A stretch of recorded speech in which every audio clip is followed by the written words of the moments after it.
Catherine Austin fits मशहूर साजिशी नजरिया साज कंस्पिरेसी थियोरिस्ट हैं जो दुनिया में होने वाले वाकयात के बारे में मुतनाज़े नजरियात पेश करती रहती हैं। इनके दीगर दावों में शामिल हैं कोविड मनफी अनीस।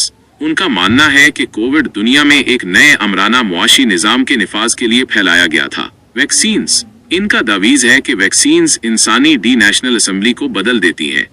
खुफिया बनकर्स, इनका ख्याल है कि अमरीकी हुकूमत ने अशराफिया के लिए खुफिया ज़ेरे ज़मीन बनकर्स बनाए हुए हैं। आलमी कंट्रोल, वो कहती हैं कि मिस्टर ग्लोबल का मकसद ज़हनों पर काबू पाकर लोगों को गुलाम बनाना और आलमी मुआशी निज़ाम को कंट्रोल करना है। टेक्नोलॉजी का इस्तेमाल, इनके मुताबिक रोबोटिक्स, मसनूई जहानत, AI, सैटेलाइट सिस्टम और central bank digital currencies CBDCS जैसे आलात मुसलसल निगरानी, ऑटोमेशन और मरकजी फैसला साजी को मुमकिन बना रहे हैं ताकि लोगों को कंट्रोल किया जा सके।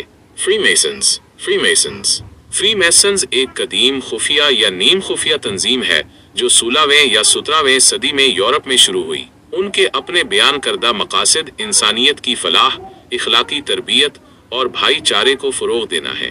ताहम बहुत से लोग फ्रीमेसन्स पर कुछ खुफिया एजेंडे रखने का इल्जाम लगाते हैं, जैसे नया आलमी निज़ाम, न्यू वर्ल्ड ऑर्डर कायम करना। वो दुनिया में एक नया आलमी निज़ाम कायम करना चाहते हैं। हुकूमतों को अपने कब्जे में लेना, इन पर हुकूमतों को कंट्रोल करने का इल्जाम है। मजहबी अकायद को कमजोर करना, कुछ का मानना है कि वो मजहबी अकायद को कमजोर करना चाहते हैं। मालियाती इदारों पर कंट्रोल, बाज़ औक़ात इन पर इल्जाम लगाया जाता है कि वो दुनिया के बड़े मालियाती इदारों, मीडिया और सियासतदानों को कंट्रोल करते हैं। यहूदी एजेंडा, तारीखी तौर पर यहूदी कौम को दुनिया के मुख्तलिफ ममालिक में जुल्म, जलावतनी और नफरत का सामना रहा है, खास तौर पर यूरोप में। ताहम कुछ साजिशी नजरियात में ये दावीज किया जाता है कि आलमी बैंकिंग सिस्टम पर कंट्रोल, यहूदियों का आलमी बैंकिंग सिस्टम पर कंट्रोल है। मीडिया और हॉलीवुड में असर, बड़े मीडिया चैनल्स और हॉलीवुड में उनका असर है। इसराइल के क़याम के बाद मुसलमानों पर जुल्म के पीछे एक खुफिया आलमी यहूदी मंसूबा है। क्या ये सब दुनिया को कंट्रोल करना चाहते हैं?